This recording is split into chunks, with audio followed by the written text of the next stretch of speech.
গেল। 5 তারিখ রাতের কথা বলছি আমি, 10:30টায়। তারপরে ওখান থেকে আমাকে রাত্রে 2:30-3টার দিকে বললো আপনাকে আমরা হাসপাতালে নিয়ে যাব।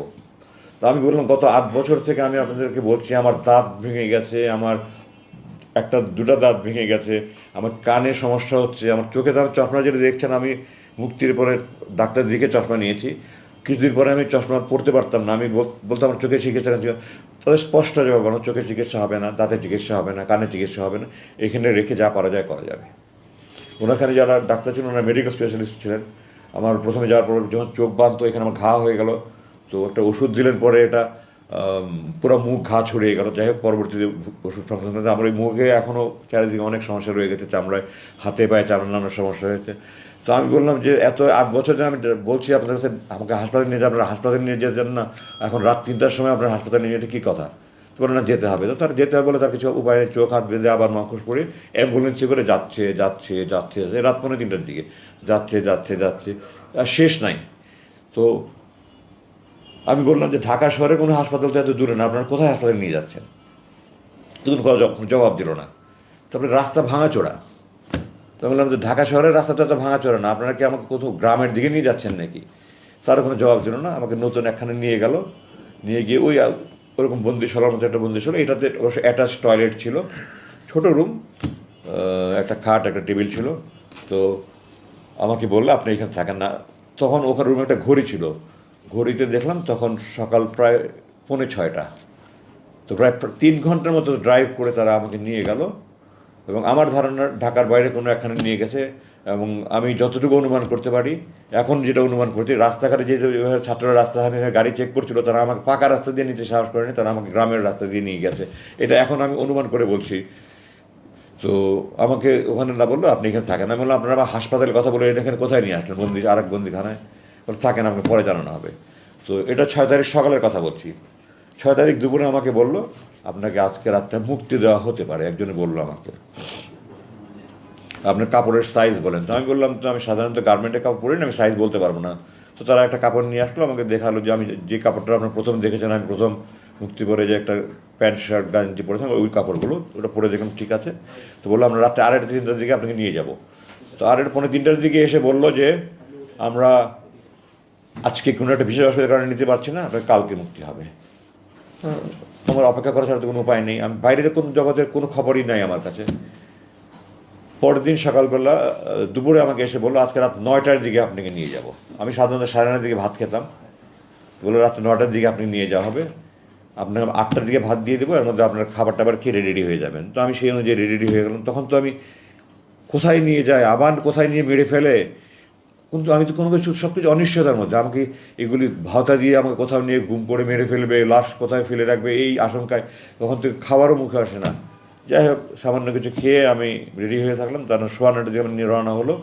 প্রায় 2.5 ঘন্টার মধ্যে গাড়ি চালিয়ে আমাকে সেই টাঙ্গাইল যমুনার রাস্তা এলেঙ্গায় রাস্তার পাশে নিয়ে আমাকে চোখ হাত বেঁধে ছেড়ে দিল। আমাকে কিছু টাকা দিল আপনার বাস ভাড়া। তোমায় বললাম এটা কোথায়? বললো ওই যে সামনে বাস স্ট্যান্ড আছে, ওই দিকে পিছন দিক থেকে গাড়ি আসবে, আপনি বাস স্ট্যান্ডে গেলে যেতে পারেন কোনো বাস। আমাকে কিছু টাকা ভাড়া দিয়ে দিল, বললো আপনি মুক্তি, আপনি এখন মুক্ত, আপনি যেতে পারেন। জিজ্ঞাসা করলাম রাত কটা বাজে? তখন রাত 11:15। তো তারপরে আমি গাড়ি থেকে নেমে আমার এই আমাকে আমি প্রকাশ করতে পারবো না, আমি আকাশের দিকে চাকে চিৎকার, আল্লাহু আকবার, আলহামদুলিল্লাহ, আল্লাহ তুমি রহমান রহিম, তুমি করিম, আল্লাহ আমি তো 8 বছর পরে তোমার আকাশ দেখছি, তোমার তারা দেখছি, তোমার মেঘ দেখছি, তোমার চাঁদ দেখছি। আল্লাহ মাটির দিকে থাকে বললো আল্লাহ তোমার মাটির মানুষ আমি, তুমি আমার সে মাটি দেখাচ্ছ 8 বছর পরে। আমি মেঘে উত্তেজনায় কতক্ষণ পর্যন্ত বলেছি বলতে পারবো না। তখন হঠাৎ করে মাথা একদম চোখ মুখ অন্ধকার হয়ে আসলো। আমি গাড়ি থেকে নামিয়ে দাঁড়িয়েছিলাম, আমার জিপে ওর নিয়ে গেছিলো, ডানে একজন বসা বামে একজন বসা। তো আমি বললাম আমার মাথা ঘুরাচ্ছে, আমি একটু বসতে পারি? বলে আচ্ছা বসেন। বসলাম, কিছুক্ষণ পরে বললাম ঠিক আছে আমি যেতে পারবো। আমি নামলাম, আমার বাবা যে বসা ছিল সে আমাকে হাতে টাকা দিল, আপনি টাকা নেন। তো আমি বললাম এখানে ঢাকার ভাড়া কত? বলে আমি জানি না ঠিক। এখানে কত টাকা? 5,000 টাকা। আমি বললাম আমি আপনাদের টাকার মুখোপক্ষী নেই, আল্লাহ আপনাদের টাকার মুখোপক্ষী করেনি, আমার টাকার দরকার নেই, আমার এখান থেকে ঢাকার ভাড়া যতটুকু শুধু ততটুকু ভাড়া দেন। বললো না আপনি নিয়ে যান, আপনি না যা করেন করেন, আপনি দান করেন করেন, আমাদেরকে টাকা আপনাকে দিতে হবে। তাদের সাথে 1 সেকেন্ড কথা বলার মতো আমার রুচি ছিল না। তারা আমাকে নামিয়ে দিয়ে চলে গেল। সবাই মুখোশ করা ছিল, যার ফলে দেখার কোনো সুযোগ নেই। আমি খুব সংক্ষেপে বাকি রয়ে শেষ করে দিচ্ছি। মাটিটা একটু এলোমেলো ছিল, উঁচু নিচু ছিল, আমি ঠিকমতো হাঁটতে পারছিলাম না। আবেগে উত্তেজনায় রাস্তা উঁচু নিচু, দুর্বলতার সময় হাঁটতে পারছিলাম না।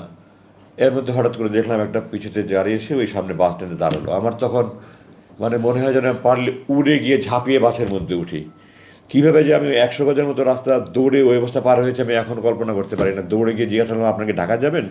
আমরা ঢাকা যাবো না, চিরাং যাবো। আপনি ঢাকায় কোথায় যাবেন? আমি বললাম, আমাকে টেকনিক্যাল মোড়ে যদি নামিয়ে দিতে পারেন বা গাবতলী মোড়ে, টেকনিক্যাল মোড়ে নামাবো, আপনি উঠেন।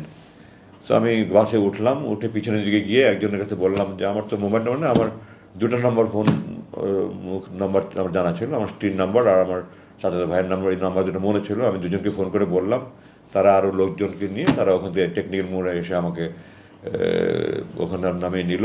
তারপরে তো ওখান থেকে আমি প্রথমে হাসপাতালে নিয়ে আমাকে কিছু চেক আপটা করে আমি 7 তারিখ রাতের কথা বলছি, এটা 8 তারিখ ভোর নাগাদ আমি বাসায় গিয়ে পৌঁছালাম। ওই 7-8 তারিখ রাতে সারা রাত ঘুম নাই, 8-9 তারিখেও আমার সারা রাত ঘুমে নাই, আত্মীয় স্বজন সব আসছে।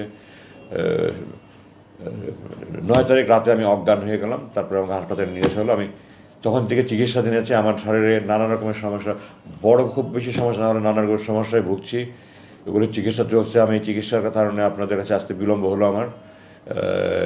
আমার মোটামুটি এই ছিল আমার বন্দি জীবনের দুর্দশার কথা। আমি আমার বাকি খুব সংক্ষিপ্তভাবে শেষ করব। আমি এখানে বলতে চাই, আমার মূল দুটা কারণে তারা আমাকে ধরে রেখেছে। এক, আমার পৈতৃক পরিচয়, আমার পারিবারিক পরিচয়। 2, আমি ভারত বিরোধী। এবং এটা স্পষ্ট যে আমি বিদেশি চক্রের গভীর ষড়যন্ত্র শিকার হিসাবে তারা আমাকে আটকে রেখেছিল। মুক্তির সিদ্ধান্ত দেওয়ার পরেও বিদেশি প্রভুদের হুকুমে আমাকে আটকে রাখা হয়েছিল।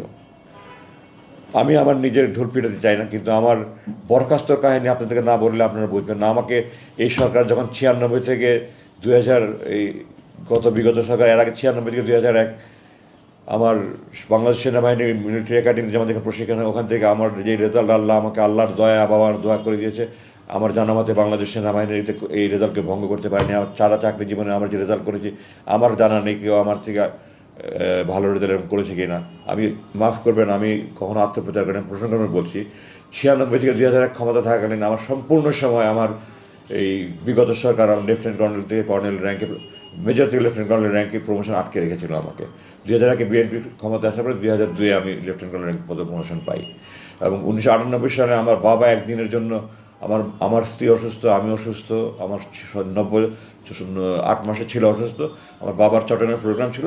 তো আমার মা আমার বাবার সাথে গিয়েছিলেন যে আমার মাকে বাসায় নামিয়ে রেখে সকালে চলে যাবেন। এর মধ্যে সকালবেলা ওই জেনারেল জিওসির অফিস থেকে আমাকে, জিওসির প্রধান স্টাফ অফিস আমাকে ফোনে ডাকিয়ে নিল। আমি গেলাম, আমাকে বললো তোমার বাবা তোমার বাসা থাকতে পারবে না। তো আমি বললাম, স্যার এটা সামরিক বাহিনীর কোনো আইনে এমন আইন আছে? তো বলে এটা সেনাপ্রধানের আইন। সেনাপ্রধান তখন জেনারেল মুস্তাফিজ, সাবেক প্রধানমন্ত্রীর ফুফা, সম্ভবত এলপিআর থেকে এনে ওনাকে সেনাপ্রধান বানানো হয়েছিল। তো আমি বললাম যে স্যার আমি জিওসির সাথে দেখা করতে চাই। তখন বলেন জিওসিও খুব রাগ হয়ে আছেন, তুমি দেখা করলে একটা বেশটা ভালো হবে না, খারাপ হবে। তো আমি জিজ্ঞাসা করলাম, স্যার আপনি কি আপনার বাবাকে বলতে পারবেন যে বাসায় থাকতে পারবো না? কোন বাবা বলেন তার সন্তানকে, যে কুসন্তান না হয় কোন বাবা তার বাবাকে বলবে যে তুমি আমার বাসায় থাকতে পারবে না? আমার বাবা আদারওয়াইজ প্রোগ্রাম ছিল, উনি সকালবেলা চলে যাবেন, রেডি হয়ে গেছেন, কিন্তু আমাকে কেন ডেকেছিল জানার জন্য অপেক্ষা করছিলেন। আমি বাসায় ফিরে গিয়ে আমাকে উনি নাস্তা খেতে দিলেন, আমি নাস্তা প্লেট ধাক্কা দিয়ে সরিয়ে দিলাম। উনি আমাকে বলছেন তুমি মাইন্ড করো না, কষ্ট নেই।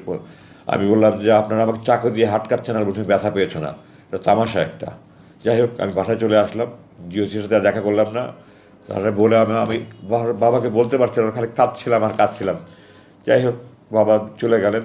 এরপরে তো আমাকে ওখান থেকে পরদিনই আমাকে শুক্রবার দিন পার্বত্য কোনো মুভ হয় না, আমার পার্বত্য পাঠিয়ে দেওয়া হলো। এরপর দিন আমাকে কীভাবে যে ওখান থেকে অপমান করে বিদায় দেওয়া হলো, রংপুরে পাঠিয়ে দেওয়া হলো। এরপরে 2009 সালে একদিনের মধ্যে বাংলাদেশ সেনাবাহিনীর একজন ব্রিগেডিয়ার জেনারেলের বিদায় অনুষ্ঠান অনেক জাঁকজমকপূর্ণ। আমাকে একদিনের মধ্যে, আমার চাকরি দেখিনি, আমি যত অফিসারকে জিজ্ঞাসা করে দেখি নেই রাত্রেবেলা নৈশ ভোজে আপনার আমার একটা ড্রেস থেকে দেখতে পাবেন, সাদা পোশাক পরে ড্রেস, ওরকম পোশাক পরে ব্যান্ড পার্টি বাজিয়ে অনেক জায়গায় মনে হয় আমাকে দূরবেলা ইউনিফর্ম পরে লাঞ্চ জাস্ট আনুষ্ঠানিকভাবে একটা পার্টি করে আমাকে বিদায় দেওয়া হচ্ছে একদিনের মধ্যে, এবং আমাকে বলা হয়েছে যে আমাকে ওই রাত্রেই ক্যান্টনমেন্ট ত্যাগ করতে হবে। অথচ একজন অফিসার হিসাবে আমি এই কোনো ধরনের ক্ষেত্রে আমাকে ঢাকার লজিস্টিক এরিয়া হেডকোয়ার্টার আমাকে সংযুক্ত করা হচ্ছে। সংযুক্ত সময় জন্য সবসময় কারণ দেখাতে, কোনো কারণ ছাড়া আমাকে সংযুক্ত করা হয়েছে, এবং আমাকে ওই সময় আমি মোট 12 দিন প্রাপ্য ছিলাম, আমাকে একদিনের মধ্যে রাতের মধ্যে ওখান থেকে ত্যাগ করতে বাধ্য করা হয়েছে। আমি ঢাকায় এসেছি, আমাকে একটা এমন গাড়ি দিয়েছে যে গাড়ি আমি চাকরি জীবনে একজন সেকেন্ড লেফটেন্যান্ট সেই গাড়ি ব্যবহার করে একটা ভাঙাচোরা গাড়ি দিয়েছে। আমার আগের ওখানে একটা জিপ একটা কার ছিল, অথচ একটা ভাঙাচোরা গাড়ি দিয়েছে, এবং আমাকে হুকুম করা হয়েছে যে আমি এই গাড়ি নিয়ে আমি বাসাতে যাওয়া আসা কোনো বাসা পর্যন্ত গাড়ি নিয়ে নিতে পারবো না। একজন ব্রিগেডিয়ার জেনারেল, আমি আজমি, আমার কাছে কোনো অ্যাবসর্গ নেই, আমি সেনাবাহিনী ইউনিফর্ম গড়বার বিষয় আমার ইউনিফর্ম পরে গাড়ির পাঠাতে 200-300 ব্যাংকে উনি অপমানিত করেছেন, আমার বুক ফেটে যেত। আমি আজমি হিসাবে নয়, আমার সেনাবাহিনী এভাবে অপমানিত হচ্ছে। যে আমাকে 24শে জুন 2009 আমাকে একটা চিঠি দেওয়া হলো যে 23শে জুন 2009 তারিখে সরকারি একটা প্রজ্ঞাপনে 1 লাইনের চিঠিতে আমাকে বরখাস্ত করা হয়েছে। বরখাস্ত একটা অনেক বড় ধরনের শাস্তি, সেনাবাহিনী অফিসাররা অপরাধ করলে 9-10 সঙ্গে শাস্তি হয়, সবচেয়ে বড় মৃত্যুদণ্ড, যেটা সাধারণত বিদ্রোহ হয়, তারপর কারাদণ্ড, তারপর বরখাস্ত, এরপরে নিচে আরও অনেক 7-8 একটা অপরাধ সংগঠন হতে হয়, একটা তদন্ত হয়, তদন্তে প্রমাণিত হলে কোর্ট মার্শাল হয়, কোর্ট মার্শাল করে তারপরে কোর্ট মার্শালও তাকে হয় র্যাঙ্ক ডাউন করতে পারে, সিনিয়রিটি ডাউন করতে পারে, বরখাস্ত করে না। আমাকে কোনো অপরাধ ছাড়া, কোনো তদন্ত ছাড়া, কোনো কিছু ছাড়া এক চিঠি দিয়ে, নদীবিহীন ভিড়, পৃথিবীর ইতিহাসে এরকম নেই, আমাকে চাকরি থেকে, আমার এই 30 বছরের বর্ণাঢ্য চাকরি, আমার সমস্ত পেনশনের সমস্ত সুযোগ বন্ধ করে আমাকে সে চাকরি থেকে বরখাস্ত করে দেওয়া হলো, আমার র্যাঙ্ক হরণ করা হলো, পেনশনের সমস্ত সুযোগ বন্ধ করা হলো, এবং তার কিছুদিন পরে চিঠি দিয়ে আমাকে সকল সেনানিবাস প্রবেশ নিষিদ্ধ করে আমাকে অবাঞ্ছিত ঘোষণা করা হলো। আমি জেনারেল ওয়াকারের প্রতি কৃতজ্ঞতা জানাই। জেনারেল ওয়াকার এটাকে ওই আদেশটাকে বাতিল করে আমাকে সেনাবাহিনীর অবাঞ্ছিত ঘোষণা বাতিল করে গতকালকে আমাকে একজন জেনারেলকে দিয়ে ব্যক্তিগত আমাকে চিঠি পাঠিয়েছে যে স্যার আপনাকে অবাঞ্ছিত ঘোষণা একটু যেটা প্রত্যাহার করলাম, স্যার আপনি আমার সাথে একটু খেয়ে যান, একটু চা খেয়ে যান, কফি খেয়ে যান। স্যার প্রথমে লাঞ্চ কথা বলুন, কফি খেয়ে যাবেন, কালকে প্রেস কনফারেন্স আমি করতে পারবো, তাহলে স্যার লাঞ্চ করেন, আমি লাঞ্চ করবো না, আমি প্রেস কনফারেন্স পরে আমি আসবো ইনশাল্লাহ। তো আমি জেনারেল ওয়াকারের কাছে কৃতজ্ঞ। আমার মিরপুর ডিওসি আমার প্লট পেয়েছিলাম 2014 সালে, আমার নির্মাণের জন্য প্ল্যান পাস হয়ে কাজ শুরু করেছি, 1 লাইনের চিঠি, সকল কার্যক্রম স্থগিত, আমার কার্যক্রম বন্ধ করে রাখা হয়েছে। জেনারেল ওয়াকারের কাছে আমি কৃতজ্ঞ, নিয়ে আবার এটা কার্যক্রম শুরু করার অনুমতি দিয়েছে। এখন আপনাদের কাছে আমি অনেক সময় নিয়ে ফেলেছি, আমি দুঃখিত যে আমি কথাগুলি গুছিয়ে বলতে পারতে পারছি না, এত বছর পরে কথাগুলি ঠিক গুছিয়ে বলতে পারছি না। তো আমি উপসংহারে চলে যাচ্ছি, আমি আর বেশি কথা বলা যাচ্ছে না। এই বৈষম্য বিরোধী ছাত্র আন্দোলন ও জুলাই 2024 ছাত্র জনতার সবল বিপ্লব সিক্ত নতুন বাংলাদেশ আমাদের জন্য বিপুল সম্ভাবনার নতুন দ্বার খুলে দিয়েছে। বর্তমান সরকারের প্রতি আমার কয়েকটা আবেদন আছে। 1 নম্বর, সকল গুম, খুন, হত্যা, ধর্ষণ, রাহাজানি, জুলুম, নির্যাতন, নিপীড়নের দোষীদের বিরুদ্ধে আইনানুগ ব্যবস্থা গ্রহণ করুন। ভবিষ্যতে যেন আর এই ধরনের কোনো ব্যবস্থা না, তার প্রতিকার করুন, তার জন্য প্রযোজ্য আইন প্রতিকার করুন। আর কোনো বাবা মার বুক যেন খালি না হয়ে যায়। আমার মা 2-3 বছর হজরত ইউসুফ ইসলাম যখন তার ভাইরা কুয়াতে ফেলে দিল, ইয়াকুব ইসলাম কাঁদতে কাঁদতে কন্ধ হয়ে গেছেন। আমার মা আমার জন্য এই 3 বছর কাঁদতে কাঁদতে আমাকে নাকে দেখে চলে গেছে। এই জালেমরা, আমার বাবা মারা গেছে, আমার বড় 5 ভাইকে আসতে দেয়নি, আমার মা মারা গেছে, 6-6টা ছেলে, একজনের সামনে ছিল না, আমি মায়ের অন্ধর লাঠে ছিলাম, আমার জন্য কাঁদতে কাঁদতে হাহাকার করে আমার মা চলে গেছে, আমাকে আসতে দেয়নি। আর যেন কোনো মায়ের বুক খালি না হয়, আর যেন মায়ের কোনো কান্না না হয়, আপনারা দয়া করে ব্যবস্থা করেন। আল্লাহ, আপনারা দয়া করে সুশাসন, আইনের শাসন, বাক স্বাধীনতা, স্বাধীন ও নিরপেক্ষ বিচার ব্যবস্থা, সুদৃঢ় মানবাধিকার সুনিশ্চিত করে সুখী সমৃদ্ধ বাংলাদেশ, সার্বভৌম বাংলাদেশ গড়ে তোলেন। আমার এটা দোয়া। আমি এখানে আরেকটু বলতে চাই যে আমাদের সংবিধান এটা 1972 সালে রচিত হয়েছে। 1970 সালে আওয়ামী লীগ জনগণের কাছ থেকে ম্যান্ডেট নিয়েছিল পাকিস্তানের সংবিধানের অধীনে পাকিস্তান রাষ্ট্র পরিচালনার জন্য, স্বাধীন বাংলাদেশের স্বাধীন সংবিধান রচনা করে নয়। তারা 1972 সালে পাকিস্তান আমাদের যুদ্ধ চাপিয়ে দিয়েছে, আমরা যুদ্ধ করে স্বাধীন হয়েছি আলহামদুলিল্লাহ, কিন্তু তারা জনগণের কাছ থেকে নতুন সংবিধান